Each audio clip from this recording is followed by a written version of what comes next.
स्वागत है झारखंडी हिंदी न्यूज पर। चलिए जानते हैं आज की छोटी बड़ी सभी महत्वपूर्ण खबरों को। कर्मचारी चयन आयोग ने स्टेनोग्राफर ग्रुप सी और डी की भर्ती का नोटिफिकेशन जारी किया। कर्मचारी चयन आयोग ने स्टेनोग्राफर ग्रुप सी डी के पदों पर भर्ती के लिए नोटिफिकेशन जारी किया है। एसएससी ने यह नोटिफिकेशन 10 अक्टूबर 2020 को अपनी आधिकारिक वेबसाइट ssc.nic.in पर जारी किया है। इसी के साथ ही SSC stenographer group C D परीक्षा 2020 के लिए रजिस्ट्रेशन शुरू हो गया। SSC stenographer group C D की भर्ती के लिए आवेदन करने वाले इच्छुक अभ्यर्थी 4 नवंबर 2020 तक आयोग की वेबसाइट ssc.nic.in पर ऑनलाइन आवेदन कर सकते हैं। धनबाद सेंट्रल हॉस्पिटल में 30 बेड के आईसीयू सेंटर में 12 अक्टूबर से शुरू होगा इलाज। आधुनिक उपकरण और सुविधाओं से लैस होगा। धनबाद सेंट्रल हॉस्पिटल के पुनर्निर्मित कोविड-19 अस्पताल में 12 अक्टूबर से इलाज शुरू हो जाएगा। कोविड हॉस्पिटल में गंभीर मरीजों के लिए 30 बेड का आईसीयू सेंटर भी बनाया गया है, जिसमें सभी तरह के आधुनिक उपकरण और सुविधाएं रहेगी। कोविड-19 अस्पताल को चालू करने को लेकर शुक्रवार को समाहरणालय सभागार में जिला आपदा प्रबंधन प्राधिकार के अध्यक्ष सर डीसी उमाशंकर सिंह की अध्यक्षता में बीसीसीएल प्रबंधन प्रशासनिक अधिकारियों तथा स्वास्थ्य विभाग के अधिकारियों की समीक्षा बैठक हुई। डीसी ने कहा कि 100 बेड के कोविड-19 अस्पताल में 30 बेड का आधुनिक आईसीयू सेंटर भी बनाया गया है। PMCH cath lab ICU centre की तरह इसमें भी मरीजों के लिए सारी सुविधाएं उपलब्ध रहेगी। कोरोना से पहले की स्थिति में पहुंचा उत्पादन। पिछले साल के मुकाबले 2% बढ़ा टाटा स्टील का प्रोडक्शन। टाटा स्टील इंडिया अपने स्टील मेकिंग और डाउन स्ट्रीम ऑपरेशन को बढ़ाते हुए कोविड से पूर्व वाली स्थिति में पहुंच गया है। अब सभी प्रमुख साइट पूरी क्षमता का उपयोग करते हुए संचालन हो रही है। चालू वित्त वर्ष की सितंबर तिमाही के दौरान कंपनी ने अपने कच्चे स्टील के उत्पादन को 4.59 मिलियन टन तक बढ़ाया है, जो इस वित्त वर्ष की जून तिमाही की तुलना में 54% और पिछले वित्त वर्ष की सितंबर तिमाही की तुलना में 2% अधिक है। प्लाज्मा बैंक तो बन गया, पर आगे नहीं आ रहे हैं डोनर। अभी तक सिर्फ 11 लोगों ने किया प्लाज्मा दान, 4500 मरीज हुए स्वस्थ। कोरोना संक्रमित मरीजों के लिए धनबाद में प्लाज्मा थेरेपी की शुरुआत तो हो गई है, लेकिन प्रक्रिया बेहद धीमी है। एक हफ्ते पहले पीएमसीएच में शुरू हुए प्लाज्मा सेंटर में मात्र 9 यूनिट प्लाज्मा का स्टॉक है। वहीं प्लाज्मा डोनेशन के लिए अब तक कोरोना संक्रमण से ठीक हो चुके सिर्फ 35 लोगों की ही जांच की गई है। इसमें कुल 11 लोगों को ही प्लाज्मा डोनेशन के लिए उपयुक्त पाया गया। अन्य सभी में एंटीबॉडी मानक से कम पाया गया। ब्लड बैंक के डॉक्टर अजय कुमार ने बताया कि गंभीर मरीजों के लिए प्लाज्मा संजीवनी जैसा है। बताया कि 1 यूनिट प्लाज्मा 2 संक्रमित मरीजों की जान बचा सकता है। इम्यूनिटी बढ़ाने वाली दवाएं कोरोना संक्रमण रोकने में कारगर, लेकिन शरीर के दूसरे अंग को कर रही प्रभावित। टाटा स्टील मेडिकल सर्विसेज के सलाहकार और टीएमएच के कोविड-19 के प्रभारी डॉक्टर राजन चौधरी ने कहा कि रोग प्रतिरोधक क्षमता बढ़ाने वाली दवाएं कोरोना से बचाव में तो कारगर है, लेकिन इनके सेवन से शरीर के दूसरे अंग प्रभावित हो रहे हैं। खासकर फेफड़े की समस्या ज्यादा आ रही है। डॉक्टरों के रिसर्च और मेडिकल आंकड़ों से यह साबित हुआ है। इसलिए इम्यूनिटी बढ़ाने के लिए दवा की बजाय पौष्टिक आहार, फल, नींबू, नारियल का पानी सेवन करें। कोयले पर दी जाने वाली छूट वापस ली गई। अक्टूबर से महंगा बिकेगा कोयला। बढ़ती मांग को लेकर कोल इंडिया ने लिया फैसला। कोल इंडिया द्वारा कोयला पर दिए जाने वाली छूट वापस लेने के कारण से अक्टूबर में कोयला महंगा बिकेगा। कोयले की मांग में बढ़त को देखते हुए कोल इंडिया बोर्ड ने कोयले की बिक्री पर देने वाली छूट को वापस ले लिया है। इस तरह अक्टूबर में ऑक्शन के तहत बिकने वाला कोयला 10% तक महंगा हो जाएगा। बीसीसीएल समेत कोल इंडिया की सभी अनुषंगी इकाइयों की ओर से जल्द ही अक्टूबर माह के लिए ऑक्शन निकाला जाएगा। कोविड के कारण कोयले की बिक्री बाधित हो गई थी। इस कारण कंज्यूमर को आकर्षित करने के लिए छूट दी जा रही थी। इधर लॉकडाउन समाप्त होने के बाद कोयले की मांग बढ़ रही है। बढ़ती मांग को देखते हुए सीआईएल ने छूट वापस लेने का निर्णय लिया।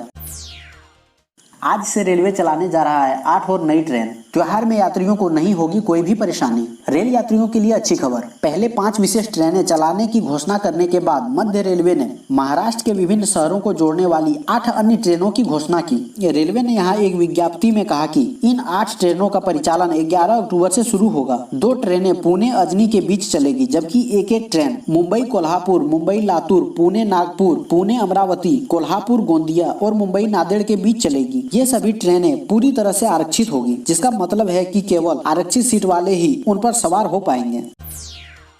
रांची में धोनी के फार्म हाउस की सुरक्षा बढ़ाई गई। सरफिरे ने सोशल मीडिया पर बेटी को लेकर धमकी दी थी। इसके बाद से पुलिस लगातार माही के घर पर नजर बनाए हुए हैं। फोर्स भी तैनात।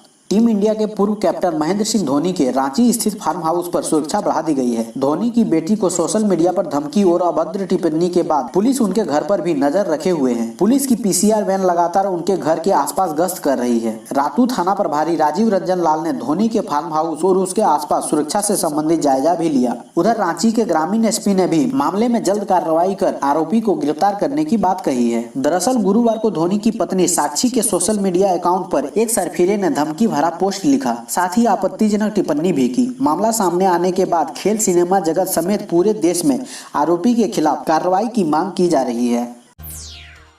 कांग्रेस के सम्मेलन में कृषि कानूनों का विरोध। स्वास्थ्य मंत्री बन्ना गुप्ता ने कहा, किसानों को बंधुआ मजदूर बनाने की नापाक साजिश रची जा रही। कृषि कानूनों के विरोध में कांग्रेस ने शनिवार को किसान सम्मेलन आयोजित किया। सम्मेलन में पहुंचे स्वास्थ्य मंत्री बन्ना गुप्ता ने कानूनों को किसान विरोधी बताया। उन्होंने कहा, किसान भयभीत है, आज किसानों पर अत्याचार करने की सोची समझी साजिश की जा रही है। कांग्रेस प्रदेशाध्यक्ष सह वित्त मंत्री डॉक्टर रामेश्वर उरांव के आवास पर हुए सम्मेलन में गुप्ता ने कहा, सीमाओं पर जवान शहीद हो रहे हैं, व्यवसायी जीडीपी गिरने से परेशान है, चीन सैनिकों को मार रहा है, पर 56 इंच सीने वाले प्रधानमंत्री ने एक शब्द नहीं कहा। पीएम नॉन इशू पर काम कर रहे हैं। अन्नदाता को बंधुआ मजदूर बनाने की नापाक साजिश रची जा रही है। इस काले कानून के खिलाफ हम सड़क पर उतरे हैं।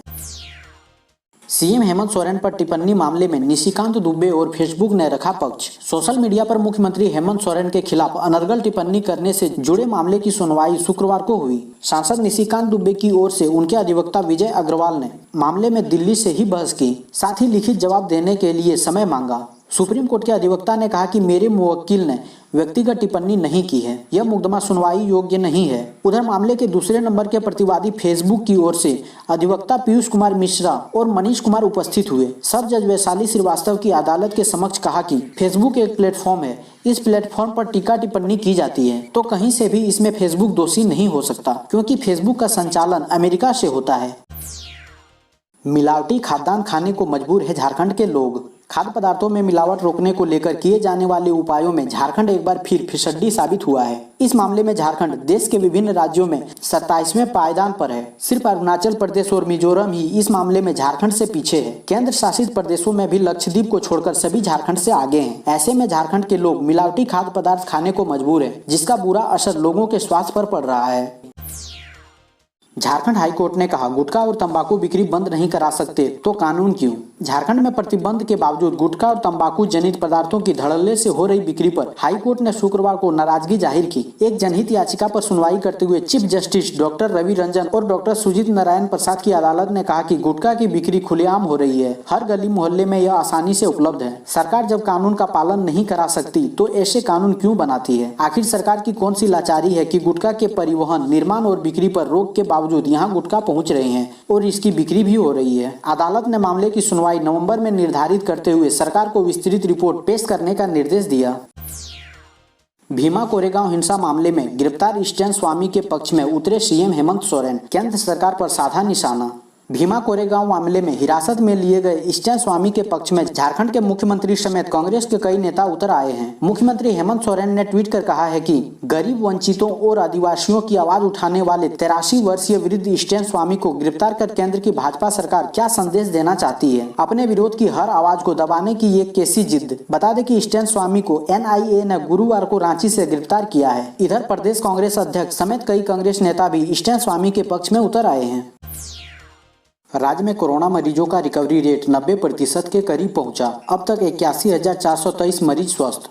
राज्य में कोरोना संक्रमित मरीजों की संख्या लगातार कम हो रही है, वहीं स्वस्थ होने वाले मरीजों की संख्या में लगातार इजाफा हो रहा है। राज्य का रिकवरी रेट 90% के पास पहुंच गया है। रिकवरी रेट बढ़कर 89.47% हो गया है, जो कि राष्ट्रीय औसत 85.50% से ज्यादा है। वहीं राज्य में अब तक मिले कुल संक्रमितों में से 813 लोगों की मौत हो चुकी है। वहीं राजधानी रांची में भी कोरोना संक्रमण की रिकवरी रेट में लगातार सुधार हो रहा है। अब यहाँ रिकवरी रेट बढ़कर 85.45% हो गया है। कोरोना पॉजिटिव शिक्षा मंत्री की स्थिति गंभीर। स्वास्थ्य मंत्री ने मेडिकल बोर्ड बनाया। मेडिका अस्पताल में इलाजरत शिक्षा मंत्री जगन्नाथ महतो की स्थिति अब भी गंभीर बनी हुई है। उनकी सेहत में कोई सुधार होता ना देख स्वास्थ्य मंत्री बन्ना गुप्ता ने 4 डॉक्टरों का मेडिकल बोर्ड बना दिया है, ताकि 11 दिन से स्थिर बनी स्थिति में सुधार लाया जा सके। चारों डॉक्टर प्रतिदिन मेडिका प्रबंधन के साथ मिलकर शिक्षा मंत्री का इलाज करेंगे। मंत्री को अब भी 90% हाई फ्लो ऑक्सीजन दिया जा रहा है। वैक्सीन की सप्लाई चेन बनाने का काम शुरू। जानिए केंद्र सरकार की क्या है गाइडलाइन। कोरोना वायरस की वैक्सीन को लेकर भारत में रिसर्च जारी है। उम्मीद है कि अगले कुछ दिनों में इससे जुड़ी कोई बड़ी खुशखबरी मिल सकती है। यह भी माना जा रहा है कि अगले कुछ महीने के अंदर वैक्सीन आ सकती है। इसे देखते हुए भारत सरकार ने अभी से ही वैक्सीन को बांटने के लिए तैयारी शुरू कर दी है। केंद्र सरकार ने वैक्सीन के भंडारण के साथ साथ इसे देश के दूर दराज इलाकों में पहुँचाने को लेकर राज्यों को निर्देश दिया है। केंद्र की तरफ से राज्यों को सभी तरह की तैयारी को पहले ही दुरुस्त रखने के लिए निर्देश दिए गए हैं, ताकि जैसे ही वैक्सीन आए उसे लोगों तक आसानी से पहुंचाया जा सके। इस मुद्दे पर केंद्रीय स्वास्थ्य मंत्रालय द्वारा झारखंड समेत सभी राज्यों को पत्र भी लिखा गया है। केंद्र के निर्देश के बाद झारखंड में स्वास्थ्य विभाग इसकी तैयारी में जुट गया है। स्वास्थ्य विभाग के प्रधान सचिव ने पूरी सप्लाई चेन को दुरुस्त करने का निर्देश दिया है। एक अच्छी बात है कि राज्य के सभी 24 जिलों में वैक्सीन का भंडारण स्थल पहले से चयनित है। रांची के नामकुम में वैक्सीन भंडारण का प्रमुख स्थल है। इसके अलावा पलामू व देवघर में रीजनल वैक्सीन सेंटर है। बताया गया कि इन तीनों जिलों से पूरे राज्य में सप्लाई चेन बनाई जाएगी।